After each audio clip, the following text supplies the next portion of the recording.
এই ঢাকা শহরের ভিতরে যতগুলো জায়গা আছে সবগুলো জায়গার ভিতরে একটা জায়গা মোহাম্মদপুর, এই জায়গাটা সবচেয়ে খারাপ জায়গা। আইন শৃঙ্খলা পরিস্থিতি সবচেয়ে খারাপ এখানে, সেই অনেক আগের থেকে। এখন এই জায়গার ভিতরে অপরাধ, এমন কোনো অপরাধ নাই যা হয় না। দিনে দুপুরে চুরি, ডাকাতি, ছিনতাই, চাঁদাবাজি, মাস্তানি সব এখানে হয়। মাদক ব্যবসা হয়। এই যারা অপরাধ করে এখানে পয়সা ইনকাম করে, এই পয়সার একটা ভাগ দেয় থানার ওসিকে। এই থানার ওসি এখন পরিবর্তন হবে, ট্রান্সফার হবে, বদলি হবে। এই দুষ্টরা যারা অপরাধ করে পয়সা ইনকাম করে থানার ওসিকে পয়সা দেয়, এই মাদক ব্যবসায়ীরা, এই কিশোর গ্যাংয়েরা, ছিনতাই যারা করে, চাঁদাবাজি যারা করে, তারা এখন রাস্তায় দাঁড়াইছে।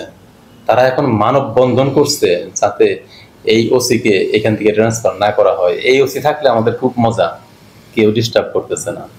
আচ্ছা, আরেকটা দিক আপনি চিন্তা করেন, সেটা হলো এই ওসি ট্রান্সফার করলেন, অন্যদিকে যাবে, যেখানে যাবে সেখানে সে কি করবে?